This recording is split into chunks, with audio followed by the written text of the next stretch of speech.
Welcome back to News Geelong on this Wednesday night. And Ballerina State winemaker Anthony Brain is the current Wine of the Year holder in the Federation Square Wine Awards. Along with 4 other local Geelong wineries, 3 of Anthony's wines, a Shiraz, Riesling and Pinot Noir, have all been nominated for the finals. 2 have already won People's Choice Awards and the judges gave the other a silver medal. The Wine of the Year will be voted on and announced in August. And I'm joined with Anthony Brain, who is the winemaker here at Ballerina State Wineries on the beautiful Ballerina Peninsula. And you have got last year's winning Wine of the Year and you're running for that one again this year. Yes, we had great success last year. We actually won Red Wine of the Year with our 2007 Ballerina State Shiraz. This year, 2008's also in the running as well for the Federation Square Wine Awards Wine of the Year. And you've got 2 others as well? Yes, I have a late harvest Riesling and the 2008 Ballerina State Fields Fetish Pinot Noir is also in contention as well. So tell us the procedure that you have to go through in order to come out a winner.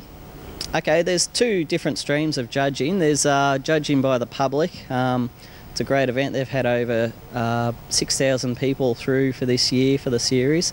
They actually nominate their wines of the night as the People's Choice, and then there's also a strict criteria show judging style format as well, where it's judged by professional judges.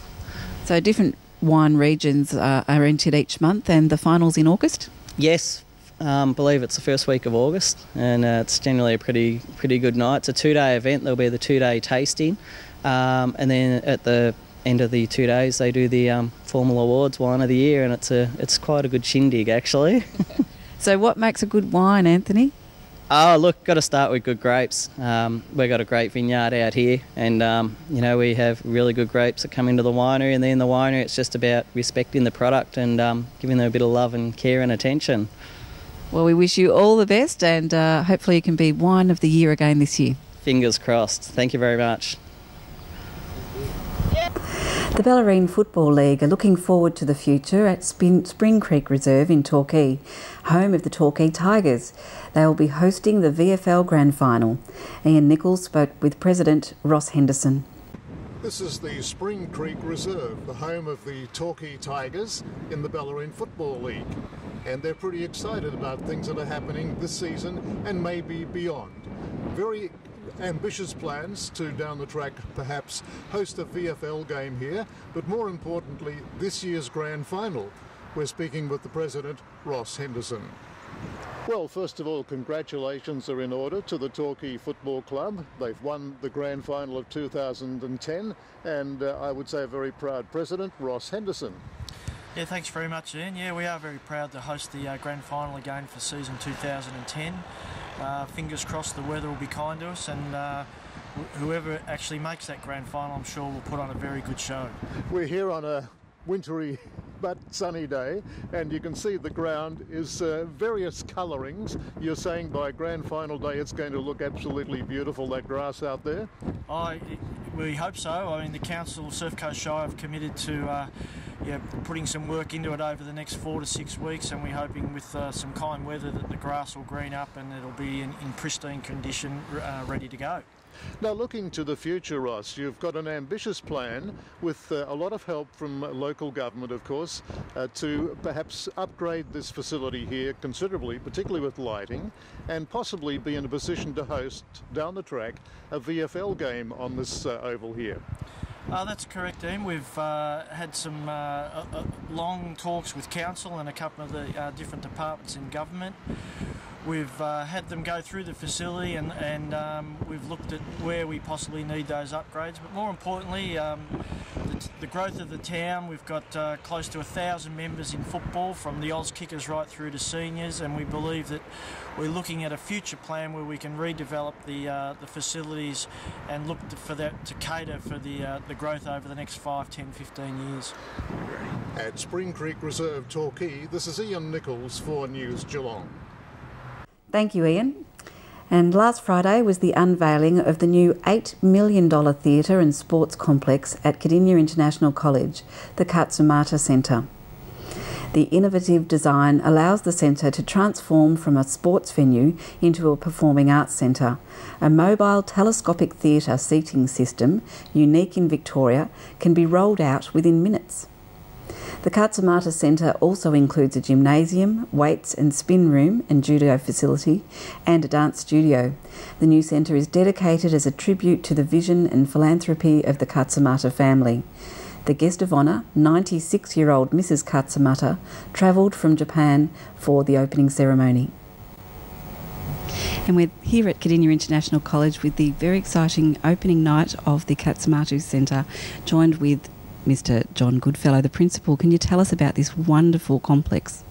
The whole idea of this centre is to honour Mr. and Mrs. Katsamata, the founders of Kadena, and so the main thrust is a lasting tribute to the founders, because without them Kadena simply wouldn't exist, and because of them it's flourished. And so this is a very special moment because it's really honouring two people who have just been extraordinary benefactors, founders, supporters, and just a wonderful part of Kadena. And can you tell us some of the features of the facilities of the complex? Well, Mr. Katsamata's school in Japan is a very, very high level, probably one of the best sporting schools in Japan. And so it's very fitting that this is a theatre and a sporting complex, and it has many features, a very beautiful tribute which tells the story of the Katsamatas. It is a sporting complex with gym room, weights room, spin rooms, a huge stadium, but then it can be almost instantaneously converted into a theatre. And when it's converted into a theatre with the timber walls and the special roof and the theatre seats, which are 1,000 that come out from the wall, it actually almost instantaneously turns into a theatre. And so it's very, very multifunctional, but in a very different way from most schools. When it's a theatre, it's really a theatre, and when it's a sports stadium, it's really a sports stadium. So $8 million, what was the time frame from start to finish? The building began about 12 months ago, and it's been pretty well on schedule. There's a lot of things being done today. It's 2 minutes to 12, but we got there only just, but a few minor things to be dealt with. But the builders have been wonderful in keeping to a timeline against all the odds with all the BER funding, so they've done an amazing job. And the facility is available for the public of Geelong to use as a theatre and as a sports complex? That's correct. We are very keen that the community are part of this, and so once we get going a little while, we'll then develop our policies for hiring it out to groups and various clubs and people who want to use the facility. So it's definitely available to the community.